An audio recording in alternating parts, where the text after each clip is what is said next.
Sasa wanasema ati any coalition is as strong as the constituent parties that constitute that coalition are strong. Kama vyama ambayo ni nguzo ya mseto ziko na nguvu, ndio mseto inakuwa na nguvu. Lakini kama vyama vinakuwa hafifu vinafifia, basi mseto inakuwa haina nguvu zaidi. Kwa hivyo ni muhimu sana ya kwamba ODM kama nguzo ya Azimio iwe iko na nguvu. ODM must be strong as a political party. Na chama inakuwa strong namna gani? Kwanza wanachama.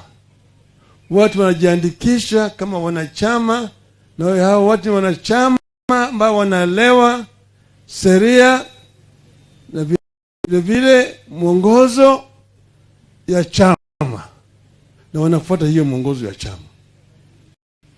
Pili, wanakuwa na nidhamu ndani ya chama, mpaka kuwe na discipline ndani ya chama.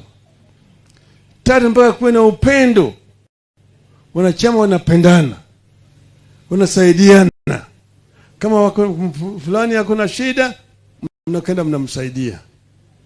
Mwingine mtoto yake amepata majeraha pale, mnamsaidia. Mwingine mgonjwa, mnamsaidia. Mwingine anataka kupeleka mtoto Ulaya, mnamsaidia. Hiyo ndio maana ya chama. Yaani inakuwa ni kama society ambayo watu wanajuana na wanapendana. Chama haiwezi kutembea kama hakuna nidhamu.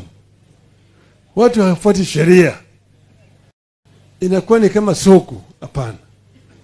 Chama mpaka iwe chama ambayo wanachama wanaelewana vizuri. Ukitaka kufanya kitu tunasema tunafanya namna hii. Ukitaka kufanya kitu kama mwanachama mpaka ushauri na wale wenzako wengine. Wewe kujitoka tu peke yako unasema mimi naenda pande nyingine.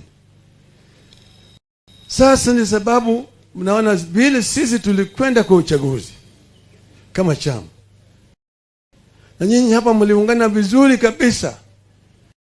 Mkaunga mkono wale makandidates wenu, wale ambao walikuwa wanagombea viti kama MCAs, kama women rep, kama wajumbe, kama senator, kama gavana, na mpaka kama rais. Mlipiga kura kwa kauli moja. Na mkapata hapa majority county assembly, majority ni OD, na hiyo ni Azimio, sio?